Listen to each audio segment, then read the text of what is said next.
Hello, everybody, and welcome to the Two Matts and a Jeff podcast. I'm Matt Moyer, along with Matt Bannon and Jeff Moyer. We're just some middle-aged guys talking sports. And today, our topic is GOAT of GOATs. So we are looking at the greatest of all times, greatest of all times. So we have come up with our list of who we think are the greatest athletes of all time, and we're going to rank them as to who is then the best of the best, the GOAT of GOATs. So, Jeff, you want to start with your number 5 choice for GOAT of GOATs? Yeah, I'll start with my number 5.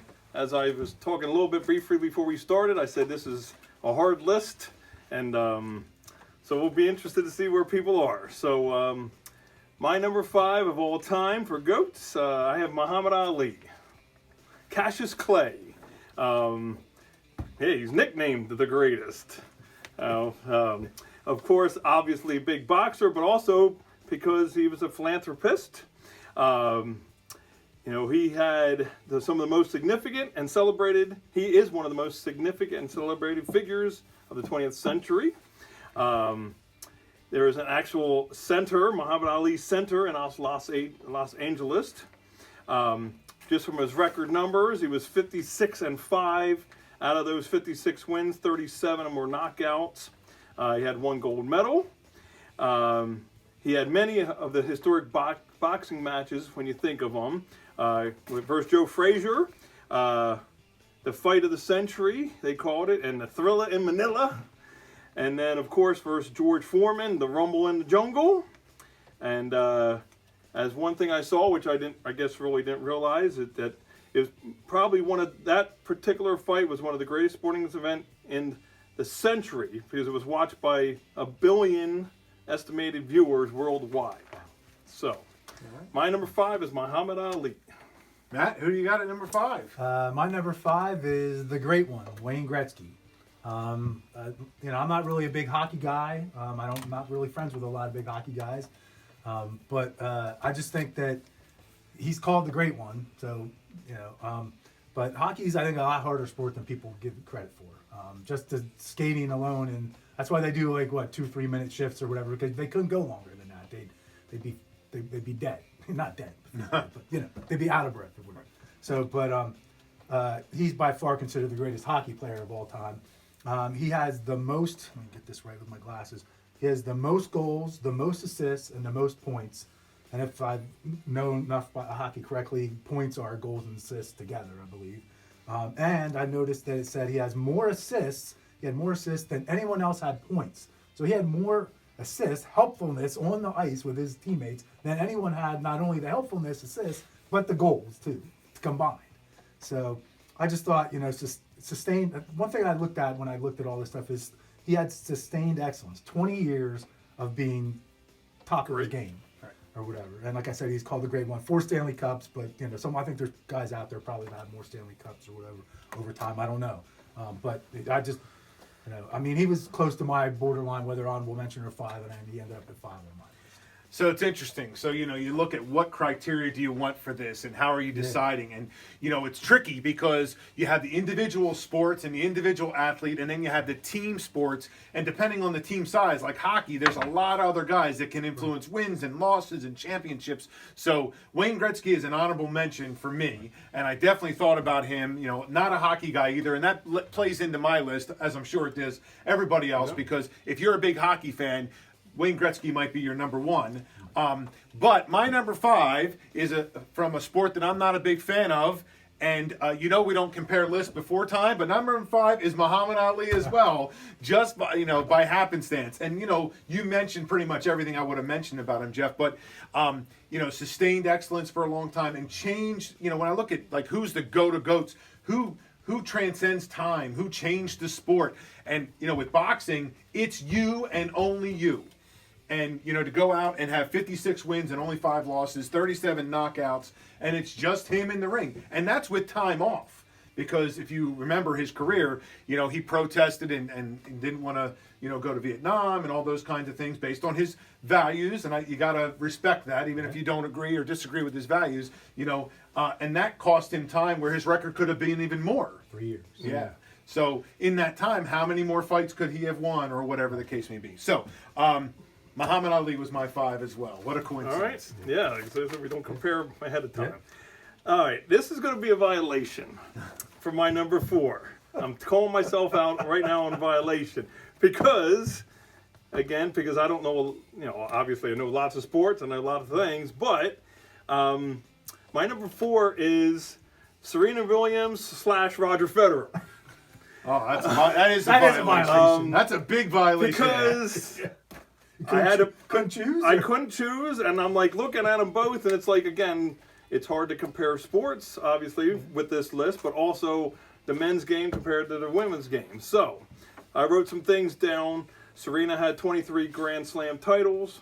Roger Federer had 20 Grand Slam titles, which is an all-time record. Serena's is one behind. Those of you that watch tennis probably know that. Serena was number 1 ranked for 319 total weeks, which put her 3rd overall all-time. Roger Federer's 310 weeks. Who is now 2nd behind Novak Djokovic. Yes. Just happened. So there you go. Serena has 39 total Grand Slams. Roger Federer has 103 ATP single titles, which is, again, 2nd most all the time. Serena's record, now maybe it's a little bit different now, but I had it 851 and 148, which is an 85% winning record. Roger Federer, 1,242 wins, 271 losses, 82%. So again, super close. Serena has 1 gold medal in singles, 3 golds in doubles, where Roger has 1 silver medal and in singles and 1 gold in doubles. Okay, so again, it might be a violation, but I put them both as my 4. It is a violation because what you did was you said, I don't want 2 tennis players in my top 5, so I'm going to lump them together and make them one, like they're one person. I mean, come on. So theoretically then, Muhammad Ali is your 6th because the 2 of them lumped together. But you know what? We allow some latitude here. So, but I would be remiss if I didn't give you the appropriate hard time. He admitted it. Yeah, I he told you admitted it right out off of the the bat gate. it's gonna be. I'm like, I But can't you do know, I think you got to defend yourself a little bit more than that. But go ahead, Matt. What do you got? Who's your number 4 of All all right. time? So this might be surprising. Again, we don't compare lists or whatever. My number 4 is Tom Brady. Tom Brady, I mean, I'm guessing you guys might have him on your list or whatever higher. 7 rings, obviously. This is the go-to-goats conversation sort of came back up around because of his getting his 7th ring or whatever. By far the best QB. I mean, I used to think Montana was. I think Brady has surpassed that now. Again, sustained excellence. The guy's 43 years old. He might. I don't think at any point. One reason why I don't have him higher on my list is I don't think at any point, maybe a season or 2 out of those however many years he's been playing, 20 plus years or whatever, I don't think at any point someone has said more than a couple years, hey, he's the best. Like right now, if you said who's the best quarterback in the NFL, you wouldn't say Tom Brady, you'd say Patrick Mahomes. So same sort of thing. Like some of these other athletes, I think when Wayne Gretzky was in NHL, he was probably the best hockey player every year. Serena's the best tennis player every year. Roger, same thing, that type of thing. So, 230 and 69 record, greater than 79,000 yards passing, 581 touchdowns.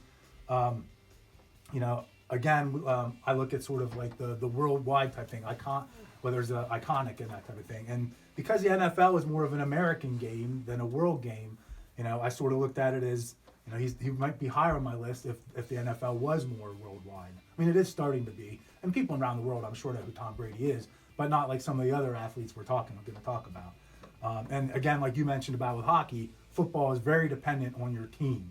Like quarterback by far is the most important position, but coaching, strategy, 11 players in sync to whatever. I mean, if you're not in sync with your receiver, that type of thing. So that's why Tom Brady wasn't higher on my list.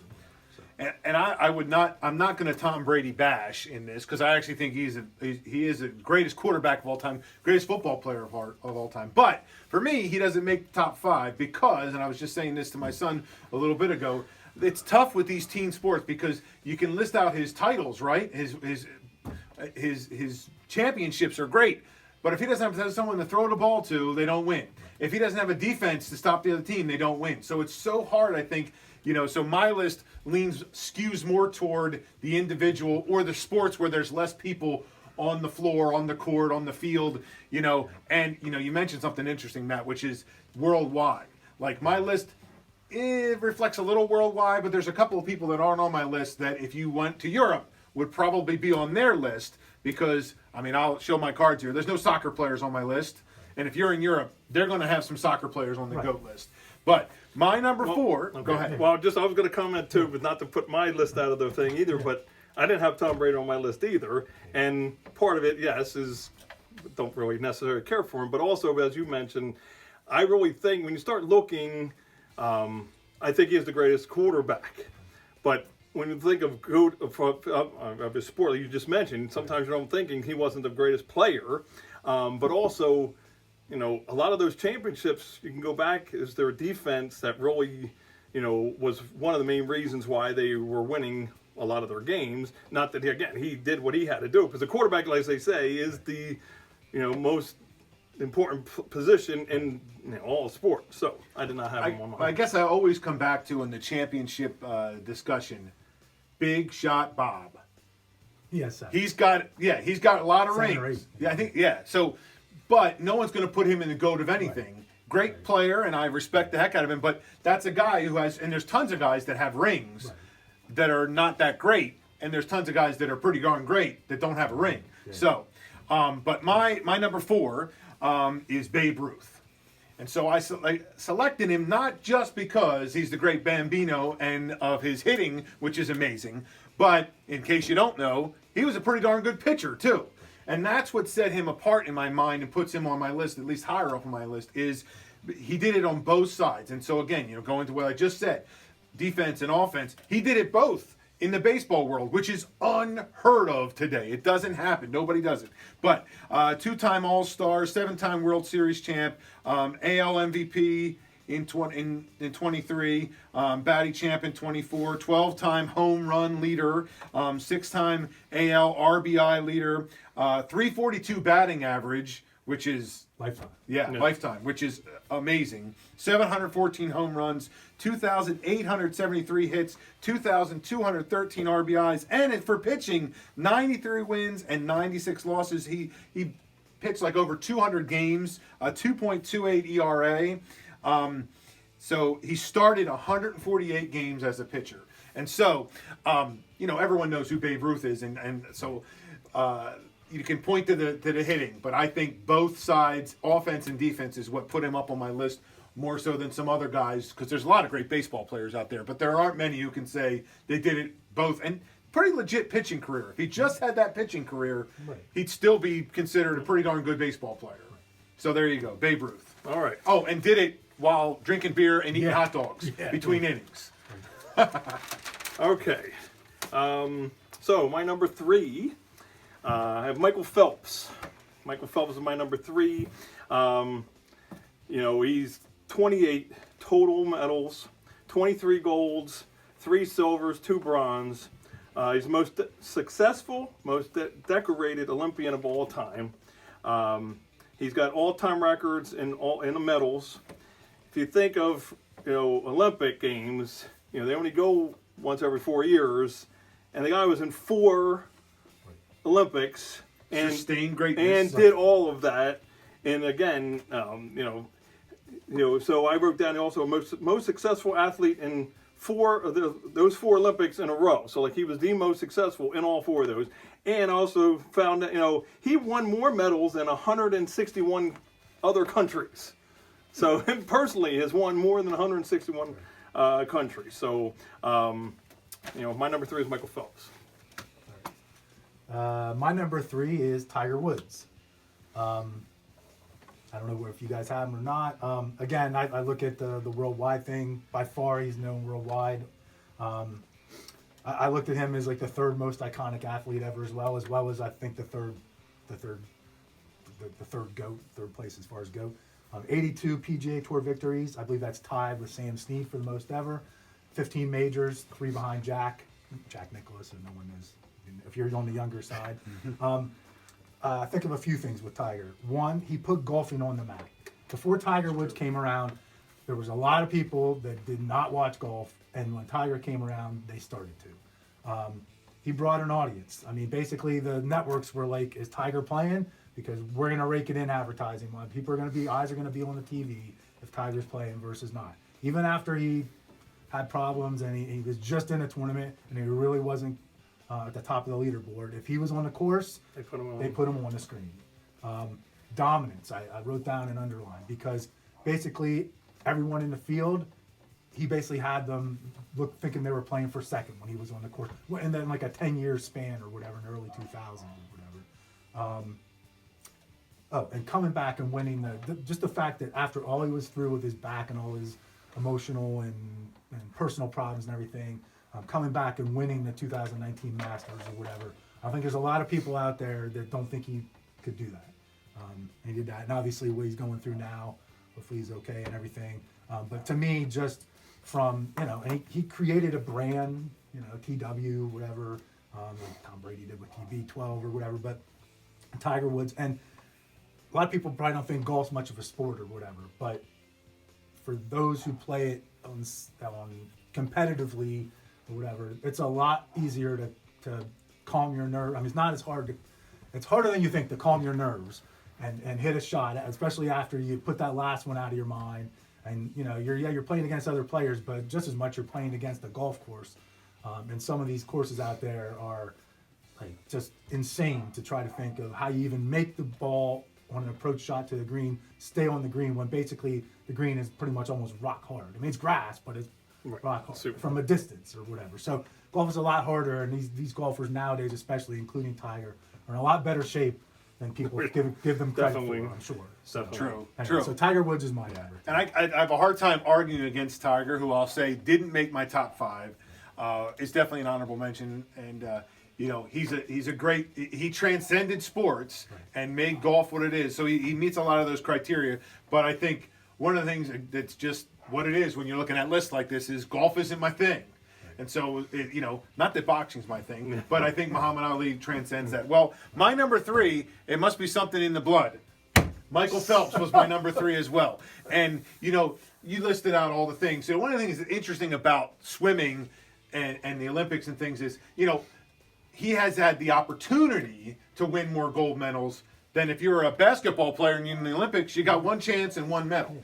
But he also won in all those opportunities. So, that you got to give that credit for. In his particular sport, he has more opportunities to win gold medals. Yes, it's ain't greatness because he's got to make all those Olympics to get there. But in each Olympics, he has multiple events that he's in, which also is one of the reasons why he's the GOAT, is because he swims multiple strokes. Butterfly and freestyle and backstroke. He does all of them, and he does the IM. So he does all those things. And to be able to be good at all of them, speaks about his skills and his ability and longevity over the sport. So it started at age 15, which you think about that. At age 15, I couldn't beat anybody in anything, and not anyone of any prowess at all. And to think about a sport like swimming, he's probably practicing so much at 15. Yeah.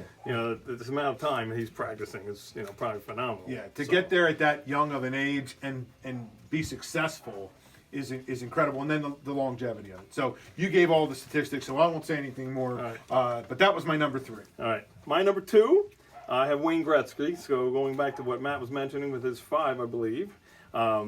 So I'm just trying to think. Championships, 4 championships, 2 postseason MVPs, 9 league MVPs. All-time NHL points leader, owns every scoring record in the NHL. And from what I'm saying, and again, because I'm not the biggest hockey fan either, is that they're saying it's going to be very, very hard to beat his records. Like the greatness of Gretzky. So I have him at number 2. Like I said, I'm not the greatest hockey guy, but I couldn't not put him there. So. Well, my number 2 is Muhammad Ali, and I'm not a big boxing fan either. But I'm, as we discussed on our podcast before, I'm a little older than you guys, so. When Ali was in his prime, and actually a little past his prime, getting towards the end of his prime, was when I was, Wild World of Sports. It was a big, the heavyweight boxing matches were the huge things. All those fights that you mentioned against Frazier and Foreman and all those guys. I mean, even before I was born, he fought, great heavyweights, Sonny Liston and Floyd Patterson and everything. And I think Matt, you had mentioned when you had him on your list, the fact that he basically had missed part of his prime. I mean, it was from what I wrote. It was from when he was 25 to 28.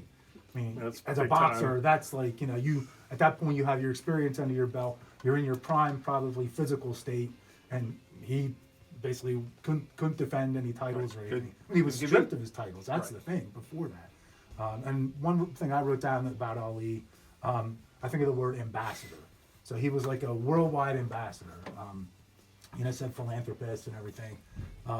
And Ali was ahead of his time as far as something like you think about like self-promoting. So, nowadays with social media and everything and podcasts and everything like us, we can promote ourselves or whatever.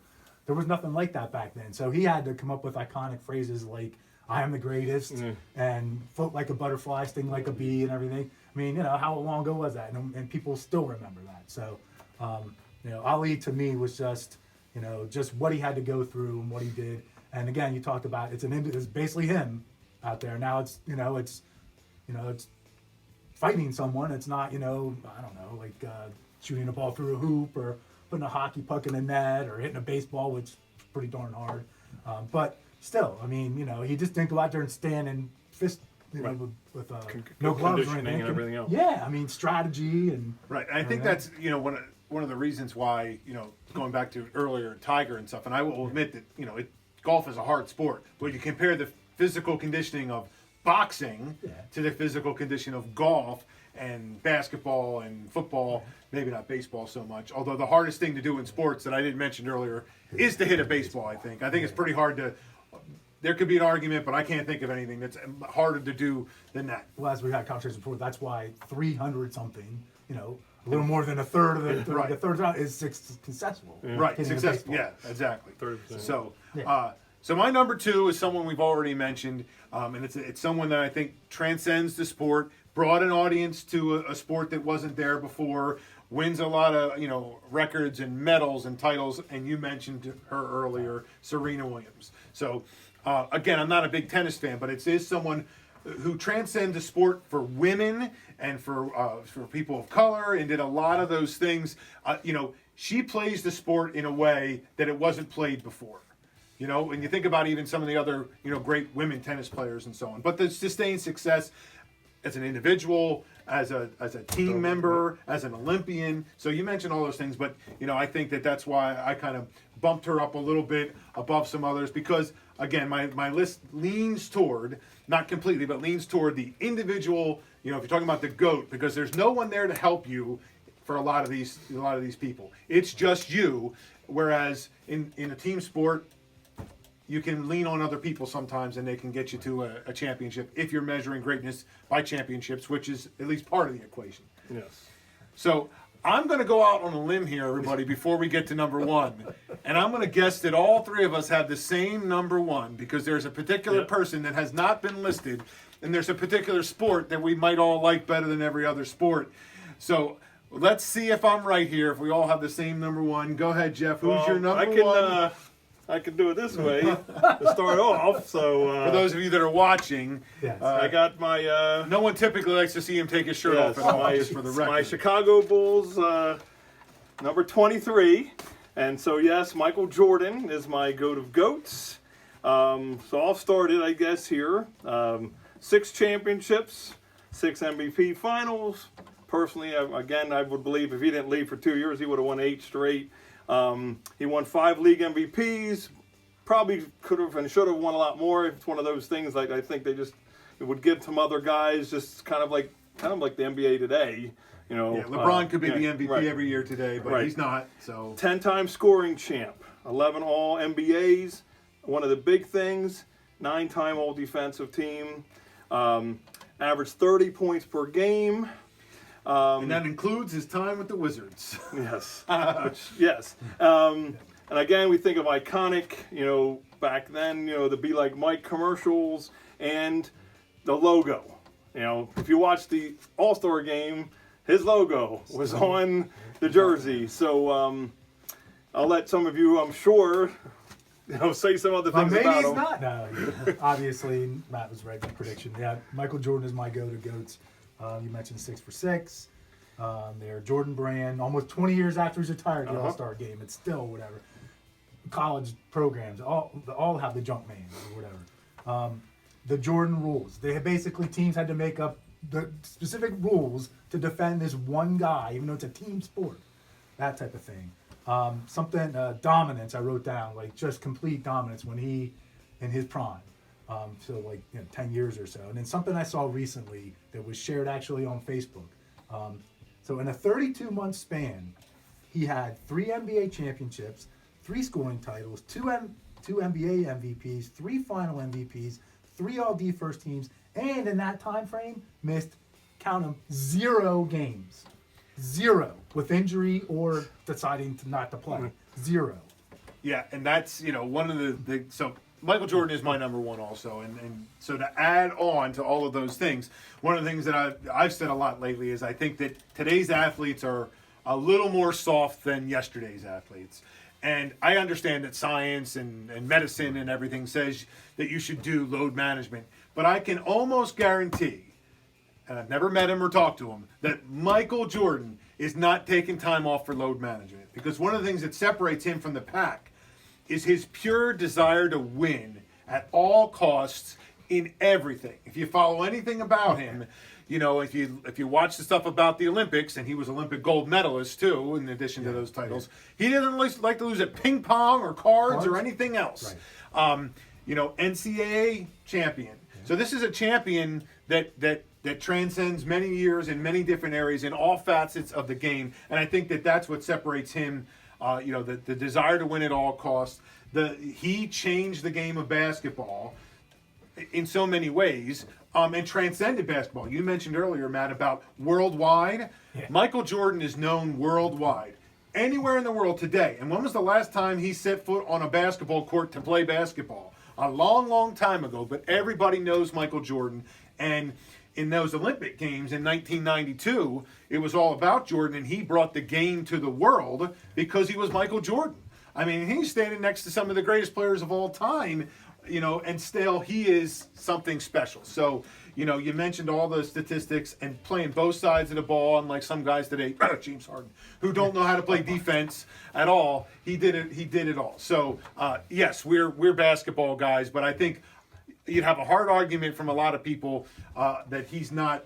Well, I always look at it like when you look at all these different team sports. Like I had, not to go into our honorable mentions yet, but like Babe Ruth, that was still, for me, he's on my drop to my honorable mention, just like Tom Brady, because of all the other players that had to be on his team that had to do something. Like you could be a Babe Ruth, but you can't win the game for your team. I don't think personally. Where Jordan, he can win you the game. Like he'll win you the game. I mean, there's only 5 players, and Right. In his last game, in his last real game, not with the Wizards, but with the Bulls, everybody in the place knew who was going to. I mean, previous times that he had the ball in final possession in finals games, deciding games, he passed it off to either John Paxson or Steve Kerr or whatever. Everyone knew that was it. He was taking that shot no matter what, and they still couldn't stop him. Right. So. and especially since that special was on with him, like I just said he could have won 8, but if they kept the team together, or and he didn't stop, Right. like who knows? I mean, he could have won a couple more in his later part Yeah, too. and I've made fun of his time with the Wizards, but if you look at his statistics there, they're rock solid. And that's why I said his 30.1 points a game average includes his time with the Wizards, where he was old and playing with a bad team and just playing for love of the game, I guess. But still, his statistics were all there. So there's our number one. Let's hit a couple honorable mentions. I already mentioned a few, but who do you got in some of your honorable mentions that we haven't mentioned yet at all? Yeah, so a lot of yours are Tom Brady, Babe Ruth, Tiger Woods. I also had to put on the soccer guy Pele. He was called the greatest. 3-time World Cup, 600. Well, I thought it was really interesting. He had 619 goals in 638 games, so almost average a goal per. So those were my guys. I just put on my honorable mention. I had Serena as an honorable mention. Michael Phelps as honorable mention. Babe Ruth as honorable mention. I have LeBron in there at the bottom of the honorable mentions, or sort of just because more so from the iconic aspect of it and what he means to the generation now that MJ means to us, probably.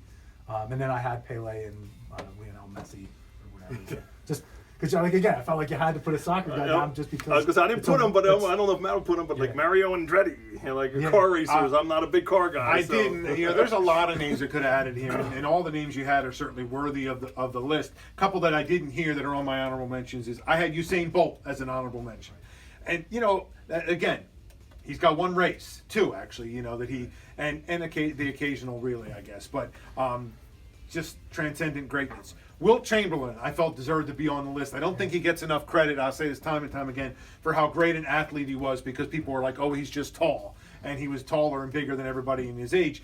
But and he didn't win as many titles as he should have. But I don't think there was a supporting cast there. But he's the only guy to score 100 points in a basketball game, and I don't think anyone's going to get that anytime soon.